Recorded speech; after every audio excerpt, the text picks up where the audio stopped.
Hi, this is Chloe here at innerwhispers.co.uk. For today, I'm really excited to be unboxing the Mystical Manga Tarot. It's published by Llewellyn, I think, through Lo Scarabeo. Llewellyn, just it only says that. So the artwork is by the artist Ran, and the guidebook is created by Barbara Moore, who is one of my favourite tarot authors. She does some really lovely books and always has a deep and mystical perspective which fits with the mystical manga nation. So this is an exciting deck that I'm looking forward to unboxing. The Mystical Manga Tarot comes in a very large box. As you can see, it's more than a hand span wide or long. And let's break in. Has a kind of magnetic clasp, quite a sturdy box, and inside we have a nice, I think they say it's a 210 page or 216 page full colour guidebook. So yeah, very much full colour with all the cards of divinatory meaning and advice in reversed. And here's the contents. So there's glossary and facts, how to do a reading with samples, so quite a few, and spreads, and then the cards. As I say, Barbara Moore's books are always fairly detailed and full of lots of nice things. I shall look forward to reading the samples because I think she reads in a very beautiful way. So here we have that sort of thing. And then the cards in this little indent. Pretty box, if you like that kind of thing. That's ribbon. So let's dive on into the cards. So, fully reversible deck with a kind of, almost like a compass and stars type image. Very nice. Very simple. And here we have the cards. So a kind of harlequin fool in a snowstorm, perhaps. So there's less of a jumping off a cliff feeling to it, but certainly a setting out into the world, and there's that winding path and the dog by his side. I love that magician, interesting kind of fire and wind, water, earth, so all the elements, nicely done. The High Priestess, who obviously is the image on the front of the box.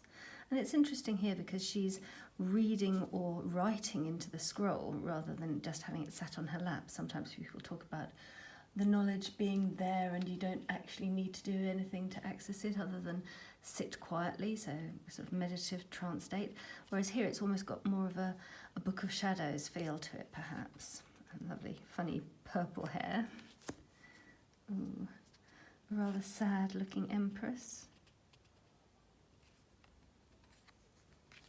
And a very regal emperor. Looks very martial and, yes. Certainly shows the rigidity side. The Hierophant. It's funny, it looks almost more like a couple getting married in some ways because of the ribbon and the bits flying around that could look like confetti, but I'm pretty sure that it is disciples nevertheless. And a rather passionate lovers. That's quite lovely. And it looks like they're both bound by that same cord that we had here, only it's blinding them. So the love is blind aspect, I guess. The Chariot, quite dour looking. And the horses are facing in opposite directions, but they look very much identical as opposed to the kind of black and white. An interesting choice. Oh, a very armoured strength. That would perhaps change your interpretations of it. And the Hermit. I like that. The Wheel of Fortune. less colourful, but there is still that sense of, I don't know, the wheel going up and down, transformation as represented by the snake, and the cogs as well. It has a slightly steampunk feel, all of this. Justice, and in this one she's blind, which isn't always the case. The Hanged Man. Interesting perspective. There's a lot of this sort of sun and rays, and they've chosen to have it at his head, above hers. That could be, yeah, and look, even Death's got one there. It looks more moon-like just because of the colouring. Sorry. So yes, full-on skeleton with a scythe. Rather lovely temperance. She looks incredibly calm, and it looks like she's kind of on a swing, but she also has things up and, oh, it is water flowing between the two jugs, but she's not even looking at what she's doing. That's really rather charming. And yes, quite a sexy devil. The tower, with, interestingly, these two figures seem to be almost floating out rather than falling, and both women as well, whereas often it's two figures you can't tell so much, or often it is a man and a woman.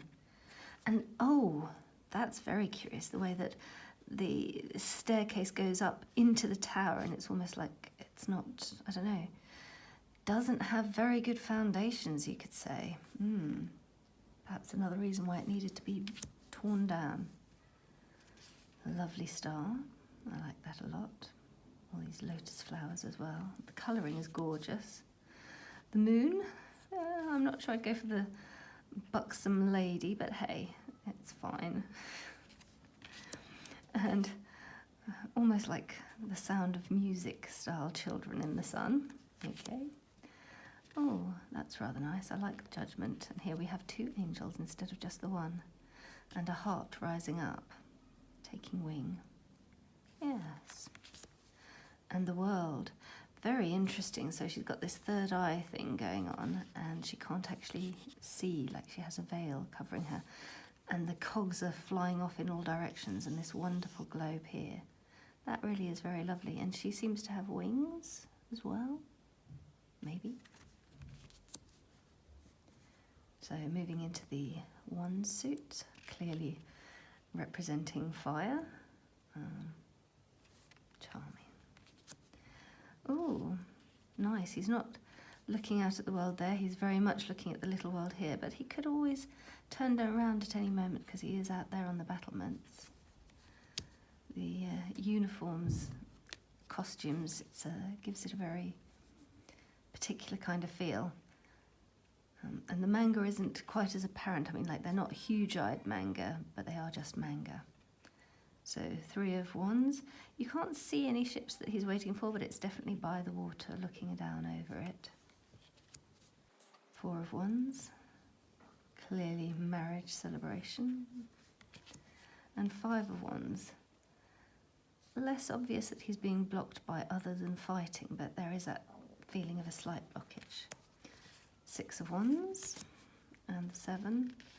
Looks very confident there, and like they're all quite far down and away from him. Interesting choices. Ah, and I'm not sure about those hands. Where are they? Yeah. Like the hand of spirit guiding the rapidity of this movement, maybe. Oh, she's charming. So 9 of Wands.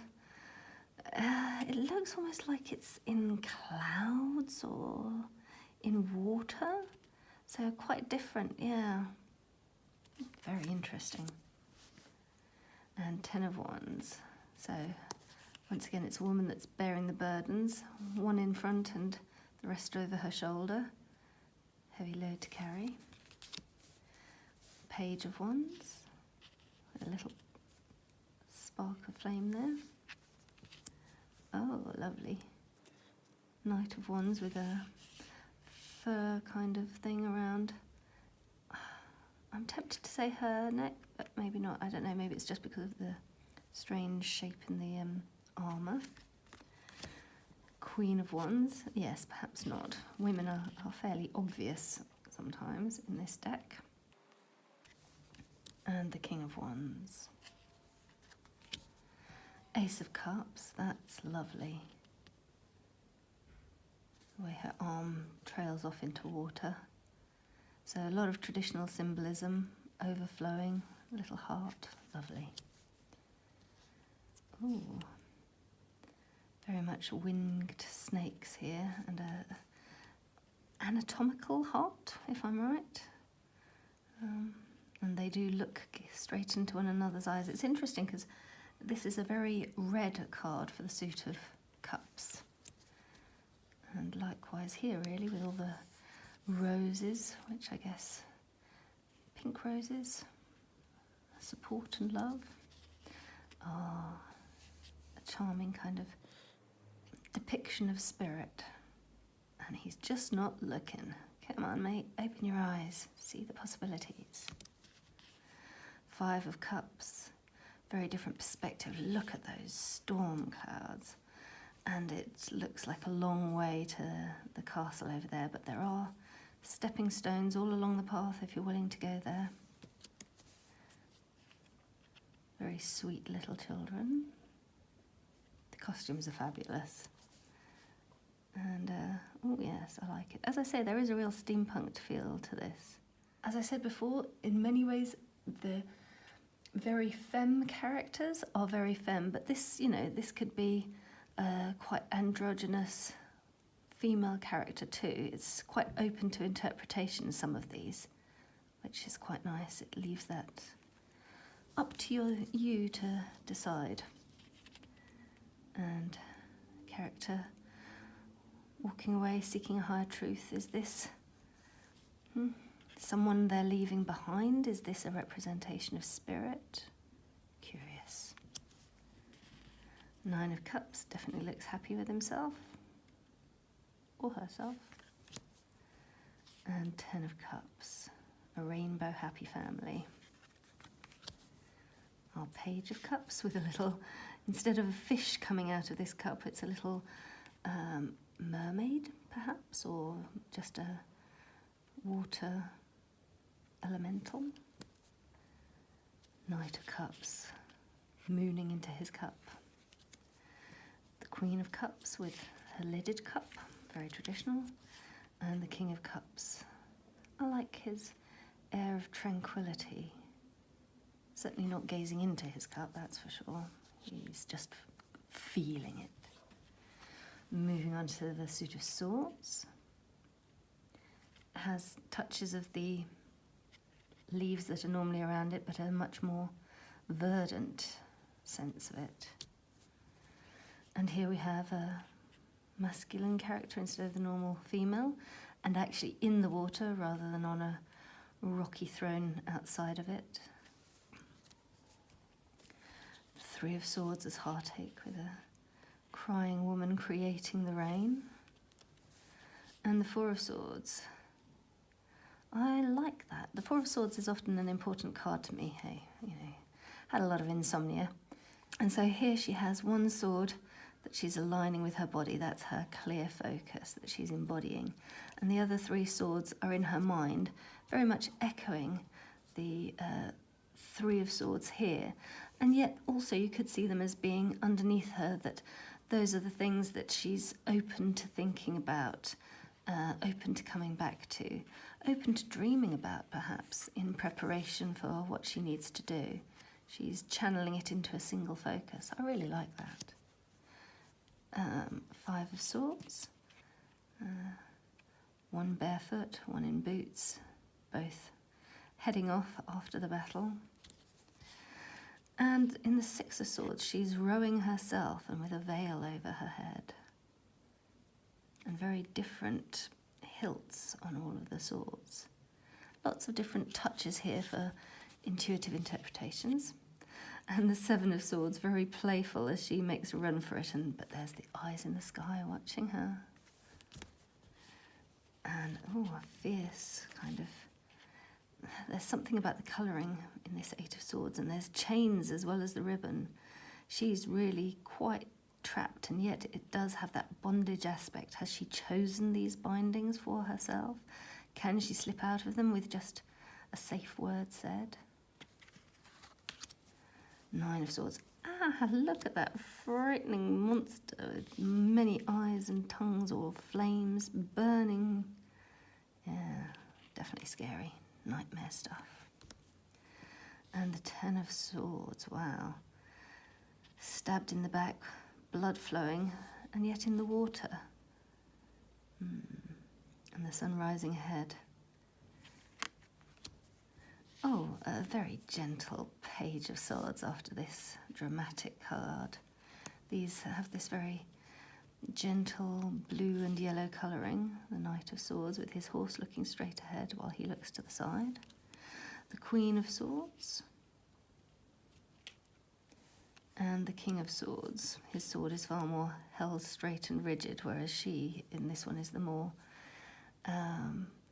gentle, uncertain, open. Yeah, it's nice the way that they're sort of in the same setting, and I think that's been the case with all of the other court cards as well. Ace of Coins, a cornucopia. 2 of Coins, or Pentacles. Very true to the Pixium. He has such a picaresque look on his face. I love it. Very fun. 3 of Coins. Once again, that steampunk feel. 4 of Coins. I like the warmth of this card. But yeah, definitely holding on to all their resources. Oh my, 5 of Coins. She looks terribly upset, and yet look, there's this little sprouting angel wing, perhaps. Is this that times of hardship bring out our inner strength? 6 of Coins. Oh, he doesn't look very much like a give and take. He seems to be holding it all and not giving very much at all. Bit stingy. Maybe not. I quite like this 7 of Pentacles. Sat in amongst all of that greenery. Still got the spade, but definitely taking a break, taking a rest, sitting, resting and contemplating. 8 of Coins. Interesting, less of a sort of apprentice feel because of this book. Well, I guess it could be an apprentice scribe or writing in what's been done, learning bookkeeping. A lovely 9 of Pentacles. Not a hooded bird, but yet a little bird sitting on her finger. Very charming. And the 10 of Pentacles. There's no old person, but there is that feeling of legacy in the house. Queen of Coins. She looks very calm. Yeah, that's funny. Anyhow, so yes, Queen came first for whatever reason.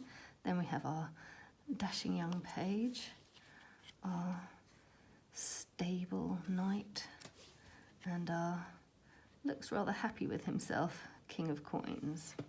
So yes, it's a deck without any older people. I mean, even the kings and queens look pretty young.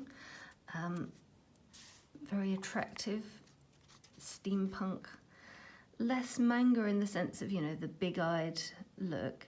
A deck very clearly based on the Rider-Waite and with a lot of added touches that can add to interpretations.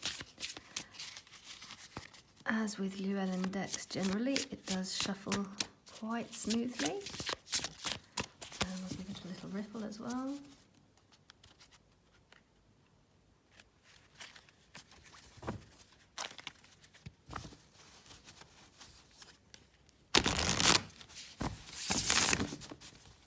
So it riffles very smoothly, shuffles very well. And that 8 of Pentacles.